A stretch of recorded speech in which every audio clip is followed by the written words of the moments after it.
इस वीडियो में आज हम सीखेंगे कि माइक्रोसॉफ्ट वर्ड का जो डॉक्यूमेंट हमने क्रिएट किया है उसको अगर हम सेव करना चाहें अल्टरनेटिव फॉर्मेट में तो हम किस तरह से करेंगे। नॉर्मली जब भी हम वर्ड का डॉक्यूमेंट सेव करते हैं तो उसका जो अपना फॉर्मेट है डॉक, उसमें वो सेव होता है। लेकिन अगर आपके पास कुछ अल्टरनेटिव फॉर्मेट्स हैं जैसे कि रिच टेक्स्ट फॉर्मेट, इसको RTF डॉट RTF फॉर्मेट भी कहा जाता है, इसमें आपने सेव करना हो या अगर आपने PDF में अपनी फाइल सेव करनी हो ये तो ये किस तरह से करेंगे। उसके बाद हम देखेंगे कि हम अपनी फाइल को शेयर कैसे कर सकते हैं क्लाउड पे, इंटरनेट पे, या हम अपने डॉक्यूमेंट को एक्सपोर्ट या एज एन ईमेल अटैचमेंट कैसे ईमेल से अटैच कर सकते हैं। ये चीज़ें हम डिस्कस करेंगे। और इसके साथ साथ आप अपने डॉक्यूमेंट को प्रीवियस वर्जन जो थे माइक्रोसॉफ्ट ऑफिस के 2003, 2007, 2010, उसमें भी आप अपने डॉक्यूमेंट को सेव कर सकते हैं। तो फिलहाल आपके पास फॉर एग्जांपल यहाँ पे ये एक डॉक्यूमेंट है और ये डॉक्यूमेंट जो है ये हम ऑलरेडी क्रिएट कर चुके हैं, ये हम बना चुके हैं और ये सेव भी किया जा चुका है, क्योंकि आप देखेंगे इसके बिल्कुल टाइटल बार पे ये इसका नाम लिखा हुआ है और साथ में जो हमारे पास माइक्रोसॉफ्ट वर्ड का फाइल फॉर्मेट है डॉक एक्स वो आपको यहाँ पे दिखाई दे रहा है।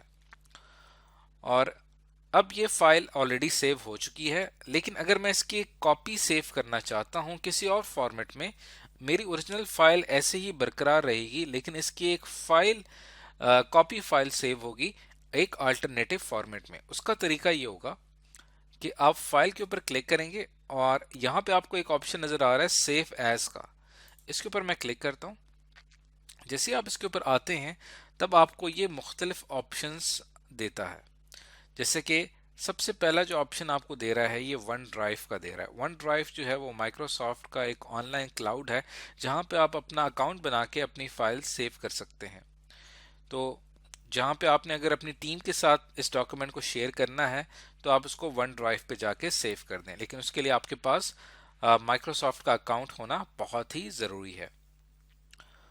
और उसके नीचे आपको और लोकेशन नज़र आ रही हैं, जैसे कि मैं इस कंप्यूटर में इसको सेव करना चाहता हूं, इसके ऊपर मैं क्लिक करूंगा और यहाँ पे एक आपके पास ऑप्शन आ रहा है ऐड अ प्लेस, इसके ऊपर आप क्लिक करते हैं तो वही जो मैंने आपसे वन ड्राइव की बात की यहाँ से आप इसको सेलेक्ट कर सकते हैं। लेकिन उसके लिए आपके पास इंटरनेट कनेक्शन का होना बहुत ही ज़रूरी है।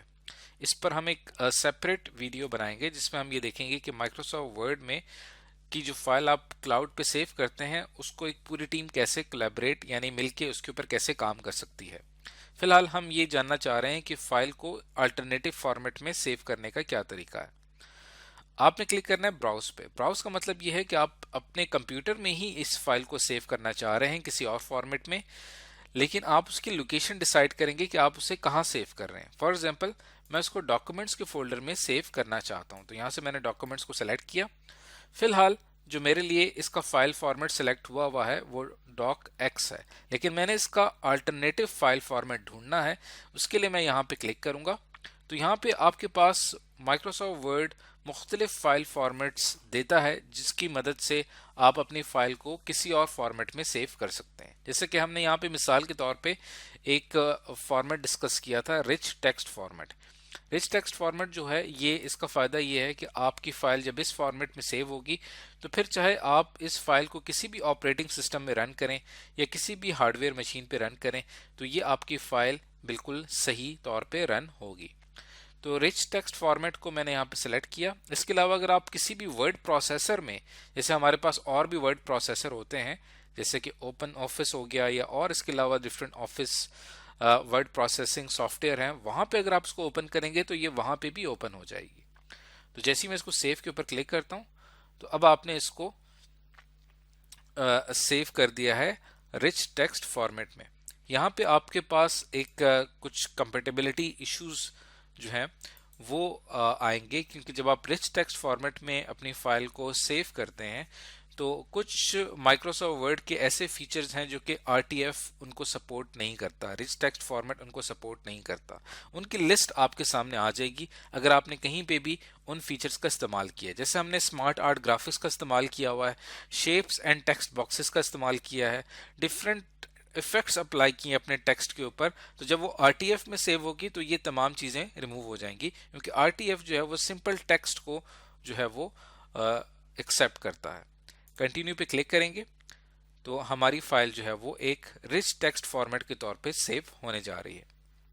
अब आप देखें कि ये हमारी फाइल सेव हुई है .rtf, आपको टाइटल बार में नजर आ रहा है .rtf। इसको मैं यहां से क्लोज कर देता हूं और उसके बाद जहां पे मैंने इस फाइल को अभी सेव किया है तो वहां पे अगर हम जाएं, अब ये जो हमारी ओरिजिनल फाइल थी ये डाउनलोड्स में मौजूद है, जो कि ऑलरेडी उसी तरह से अपनी ओरिजिनल शक्ल में मौजूद है। इसके अंदर किसी किस्म का कोई चेंज नहीं आया। मैं अगर इसको ओपन करूं तो देखें ये ऑलरेडी उसी हालत में है और इसके अंदर जितनी भी हमारे स्मार्ट आर्ट ग्राफिक्स थे, जो शेप्स थी, वो तमाम की तमाम इसके अंदर मौजूद हैं। लेकिन अभी जो मैंने इसको RTF में सेव किया है ये मेरी RTF फाइल है। अब अगर मैं इसको ओपन करता हूं तो RTF जो रिच टेक्स्ट फॉर्मेट है वो फाइल मेरे सामने यहाँ पे ओपन हो जाएगी। अब आप इसमें देखें कि इसके अंदर काफ़ी चीज़ें रिमूव कर दी गई हैं और काफ़ी इफेक्ट्स जो हैं वो उसके अंदर चेंज आया है। तो ये हमारे पास RTF फॉर्मेट है। अब इसी तरह इसको मैं क्लोज करता हूँ, वापस अपनी ओरिजिनल फाइल पे जाते हैं। ये हमारी ओरिजिनल फाइल है। अब अगर मैं इसको PDF में कन्वर्ट करना चाहता हूँ तो मैं इसको सेव एज करना चाहता हूँ डेस्कटॉप पे। हमें डेस्कटॉप पे इसका एक वर्जन चाहिए जो कि PDF में होना चाहिए। तो यहाँ से आप इसकी टाइप सेलेक्ट करेंगे PDF, और जैसे ही मैं इसको PDF में सेलेक्ट करूंगा तब ये PDF फाइल के तौर पे पब्लिश होगी। यहाँ पे आपके पास दो ऑप्शंस होते हैं, स्टैंडर्ड का और मिनिमम साइज का। तो स्टैंडर्ड साइज में जो पेज की क्वालिटी है वो मेंटेन रहती है, लेकिन अगर आप मिनिमम साइज करते हैं, ये ऑनलाइन पब्लिशिंग के लिए इस्तेमाल होती है। जब आपने ऑनलाइन किसी को फाइल भेजनी हो तो आपको साइज कम चाहिए होता है फाइल का, तब आप मिनिमम साइज अप्लाई कर सकते हैं। तो फिलहाल हम यहाँ पे स्टैंडर्ड फाइल को अप्लाई करते हैं। PDF फॉर्मेट आपने यहाँ से सेलेक्ट किया, यहाँ से आप इसका नाम चेंज करना चाहें तो फाइल का नाम रखेंगे और साथ हम रखेंगे PDF, या सिंपल आप फाइल का नाम रखें, आगे खुद ब खुद आएगा उसके .pdf। सेव के ऊपर मैं क्लिक करूंगा तो मेरी ये फाइल एक PDF फाइल के तौर पे सेव हो जाएगी और ऑटोमेटिकली ये मेरे गूगल क्रोम का जो ब्राउज़र है वहाँ पे ये फाइल ओपन हो जाएगी। इसको अगर मैं सेपरेटली ओपन करना चाहूँ और उसको देखना चाहूँ कहाँ पे सेव हुई है, तो देखें ये हमारे डेस्कटॉप पे ये फाइल सेव हो चुकी है। अब अगर मैं इस पे ओपन करता हूँ PDF रीडर जो है हमारे पास, उसके ऊपर मैंने क्लिक किया। अब ये फाइल एक PDF रीडर में आपके सामने विजिबल है। इसके ऊपर आप जूम इन करके आप इसको रीड कर सकते हैं। और फर्दर मोर आप इसी फाइल को, यहाँ से मैं क्लोज करता हूँ, इसको as a PDF as a email attachment भेजना भी आपके लिए काफ़ी ज़्यादा आसान होगा। उसके लिए आपने क्रोम पे जाके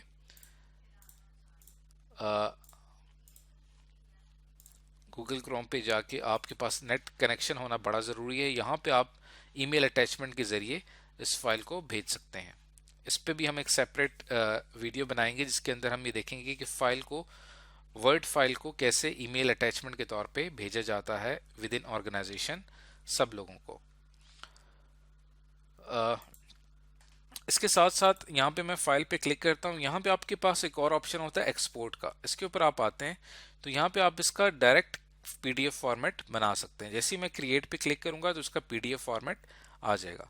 लेकिन अगर मैं इसकी फाइल टाइप चेंज करना चाहता हूँ तो यहाँ से मैं इसकी फाइल टाइप भी चेंज कर सकता हूँ। मेरे पास डिफरेंट वर्जन्स हैं, जैसे कि माइक्रोसॉफ्ट 97 2003 का जो वर्जन था उसमें अगर मैं इसको कन्वर्ट करना चाहता हूँ तो आप इसको इसमें कन्वर्ट कर सकते हैं। इसी तरह प्लेन टेक्स्ट में या रिच टेक्स्ट फॉर्मेट में आपने इसे कन्वर्ट करना है, या अगर आप इसका एक टेम्पलेट बनाना चाहते हैं इसको आप टेम्पलेट फाइल में भी कन्वर्ट कर सकते हैं, या आप इसको ओपन डॉक्यूमेंट टेक्स्ट के तौर पर भी कन्वर्ट कर सकते हैं। फॉर एग्जाम्पल मैं इसको इसमें कन्वर्ट करता हूँ और इसको आप यहाँ पे सेव एज के ऊपर क्लिक करेंगे तो अब ये आपके जो प्रीवियस वर्जन था ऑफिस का ये उसके मुताबिक सेव होगी। इसको मैं डेस्कटॉप पे सेव करता हूँ, सेव पे क्लिक करेंगे, अगेन कंपेटेबिलिटी आ जाएगी यहाँ पे, क्योंकि जो पुराना वर्जन था ऑफिस का वो इन फीचर्स को सपोर्ट नहीं करता, उनकी लिस्ट आ जाएगी। इसके मुताबिक आप यहाँ पे इसको कंटिन्यू करेंगे और फाइनली आपकी फाइल, यहाँ से मैं इसको क्लोज करता हूँ, ये देखें ये प्रीवियस वर्जन जो था ऑफिस का ये उसमें सेव हो चुकी है। अब अगर आप अपने किसी दोस्त को भेजना चाहते हैं जिसने ऑफिस का पुराना वर्जन इंस्टॉल किया हुआ अपने कंप्यूटर में, आप इस फाइल को भेजेंगे तो वो कंफर्टेबली इस फाइल को आराम से ओपन करके देख लेगा। तो इसके ऊपर आपने प्रैक्टिस करनी है कि आप डिफरेंट फाइल फॉर्मेट्स अप्लाई कैसे कर सकते हैं माइक्रोसॉफ्ट वर्ड में। और वापस मैं अपनी ओरिजिनल फाइल ओपन कर लेता हूं और इसके एक्सपोर्ट सेक्शन में हम फिर से जाते हैं चेंज फाइल टाइप में। ये डिफरेंट फाइल टाइप्स हैं और इनके ऊपर आपने प्रैक्टिस करनी है। तो आज की इस वीडियो में हमने सीखा कि माइक्रोसॉफ्ट वर्ड में हम अल्टरनेटिव फॉर्मेट्स में अपनी फाइल को कैसे सेव कर सकते हैं। वैसे जब भी हम कोई न्यू फाइल बनाते हैं, जैसे यहाँ पे मैंने न्यू फाइल बनाई है ब्लैंक डॉक्यूमेंट, अब ये मेरी एक न्यू फाइल है। इसके अंदर मैं जो कुछ भी लिखूंगा, मैं इसके अंदर जो भी टेक्स्ट लिख रहा हूं, अब जब मैं इसको सेव करने जाऊंगा तो मैं फाइल पे क्लिक करूंगा, या ऊपर मेरे पास एक शॉर्टकट आइकन नजर आ रहा है सेव का, या आप अपने कीबोर्ड से कंट्रोल एस प्रेस करेंगे, आपकी ये फाइल सेव हो जाएगी। तो नॉर्मली हम अपनी फाइल को सेव करते हैं, लेकिन जब हमने इसे किसी और फॉर्मेट में सेव करना हो तब हम सेव एज का इस्तेमाल करते हैं। यहाँ से आप इसकी लोकेशन डिसाइड कर लें कि आपने इसे कहाँ सेव करना है। यहाँ पे आप फाइल का नाम रखेंगे और ये आपकी file original doc x format में सेव हो जाएगी। आगे चल के आप इसका सेव एज के तौर पे इसकी कॉपी बना सकते हैं डिफरेंट अल्टरनेटिव फाइल फॉर्मेट्स में। तो आज की इस वीडियो में हमने सीखा कि माइक्रोसॉफ्ट वर्ड में अल्टरनेटिव फॉर्मेट में हम डॉक्यूमेंट्स किस तरह से सेव करते हैं।